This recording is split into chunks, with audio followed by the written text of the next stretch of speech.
there folks, what is up? My name is Bezrans and Possum and thank you very much for clicking on the video. Today I'm going through an in-depth tutorial on how to score the hidden goal in FIFA. Now this, I didn't really know what else to call this, so I went and called it the hidden goal. Now obviously your first question is, well, what the hell is it? And I will explain it in a breakdown of some footage in just a sec. But ultimately, the reason why this goal is called the hidden goal is because of the fact that I've never seen anyone do it against me, yet I do it all the time, and it sort of ultimately creates a goal out of nowhere. And I'll jump straight into the first clip and show you exactly what I mean by that. Right, so in this first clip, I've just managed to score a third goal against my opponent, making it 3-1, and he's just taking kickoff, and he's coming at my goal, and basically it's just a matter of me winning possession so I can break on the counter-attack and get the goal. After winning possession, I play out wide to Abade, and yes, this is a very overpowered L1 triangle chip through ball pass all the way over to Aubameyang, sweating that pace, but it's important because this shows where the goal comes from. Now I'm just going to pause the video clip here and we'll just assess the situation. So currently Aubameyang is there on the edge of the box. He's about to get swamped by 3 players. The furthest away from him is potentially marking the guy on the edge of the box. That's my player. The guy in the middle is watching my players run into the centre of the box, and the guy at the very bottom of the screen there is also watching is tracking the run on that player towards the back post, which obviously means there isn't really much on for Aubameyang here. There are a few options, and obviously everyone differs as a FIFA player. You have different preferences and stuff, and there's several options that you might take. Option 1 could be that you'd smash it straight at the keeper at the near post, hoping maybe you'd trickle it in just inside the post, but at worst, keeper would make the save and it would force a corner, giving you a very good chance to score a goal. Option 2 might be to smash it straight across goal in the hopes that you can beat the keeper. Having said that, from such a tight angle with players around, it's very unlikely that you're going to get it right across into the bottom corner of the goal without the keeper pushing it away. Obviously you might have players following in, or you could push it out for a corner, but it still doesn't lead to a goal. It's a good option and probably one that most people would take, I imagine. However, it's not the one I choose. Option 3 could be to attempt your chances at putting the cross in and getting to the ball first. However, again, lots of players closing down the box and lots of players tracking all those runs. It's very unlikely that you're going to come away with a goal if you put it across the box. And finally, the other option people might take is to cut back and maybe find someone there on the edge to have a long shot, or sort of create some room to maybe get a cross with the other foot into the box. But by that time, defenders will have recovered. You're not likely to keep the ball, especially if you're moving away from goal. It really reduces your chances of scoring. Now I personally choose a 5th option, which is the hidden goal. Now at this point you have no idea where this goal is coming from, and I imagine when I show you you'll be like, oh, of course. Basically, I think the key way to win a game of football is space. Space is everything. Space, if your player has space when he's on the ball, he can make a pass. If your player has space when receiving the ball, he can take a good touch. If he has space to shoot, he can get the shot off and be accurate. Space is everything in this game, and I just want to highlight 2 key areas of space on the pitch right at this point in time.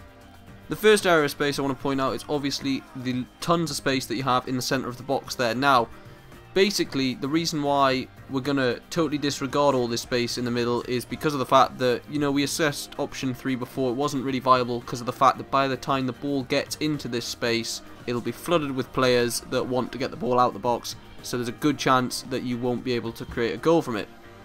The second area of space is the one that we really want to focus on here with this goal.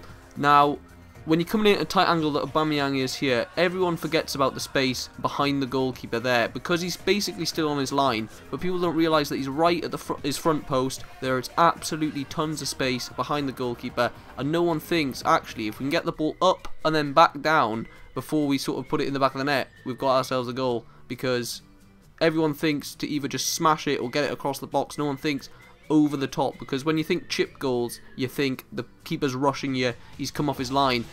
He's not really off his line there, but the fact that he's moved across to one side of the goal opens up all this space behind him, and it's just a case of getting the chip just right, the right amount of power, and that obviously depends where you're on the pitch, but I will go into that a little bit further later on. Obviously it depends on that, but if you can get it right, it should lead to a goal. Now I'm going to rewind the footage and play it again, and as the ball goes to Aubameyang, as he runs onto it, assess all the different situations and then watch as the chip comes in and beats the goalkeeper.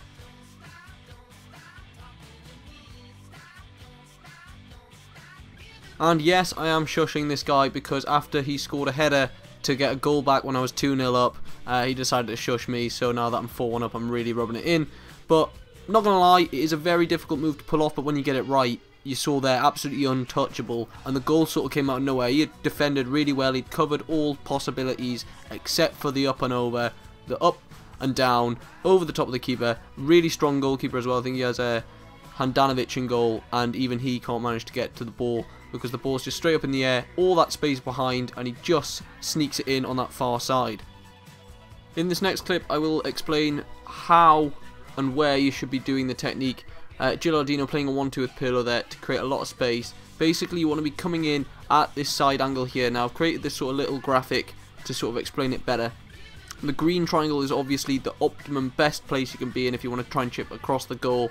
The right hand orange triangle obviously is bigger than the left hand side, and that's because I find the wider you go, the sort of the easier it gets, up until a point where it starts getting too difficult because the angle's just so tight you can't really get it up and down in time and get it the right side of the bar as it dips underneath it and stuff like that. It's quite difficult. And then on the left hand side obviously is a very slim triangle because the straighter you start to go, the less space there is behind the goalkeeper, allowing you to get the goal that you need. So that green triangle is really what you sort of want to aim for.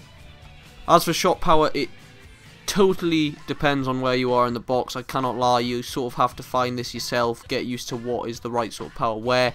The majority of the time though, you'll sort of be where I am in this clip, sort of between the 6-yard box and the 18-yard box, like sort of equidistance between both, around about the 12-yard area, and that is going to be just over 2 bars power. Use that as a guide. Obviously if you're further back, you're closer to the 18-yard line, you're going to be putting a bit more power on just to get it over and down, and then obviously if you're closer you want to use less because you don't want to sky it over the top of the bar.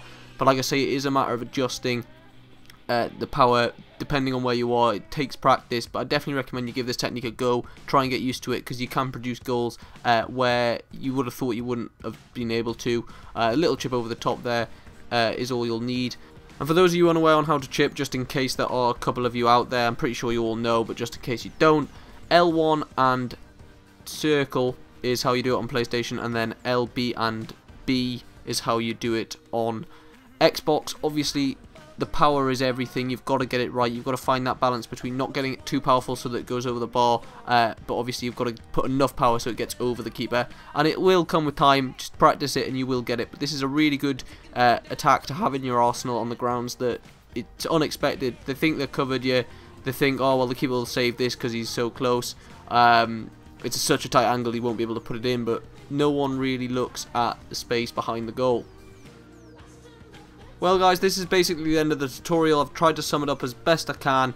This in a nutshell is some examples just to show that it's not a fluke and that this technique is really quite helpful in a game. You see here very early on, 2nd or 3rd minute, he misses the ball. I'm all by myself, but I've got that option to go over the top of the keeper and back down at the tight angle. No one thinks to chip at the tight angle. They only think to chip when the keeper's rushing off the line. That's not true. There's a lot of space and you can attack it if you get the right sort of power.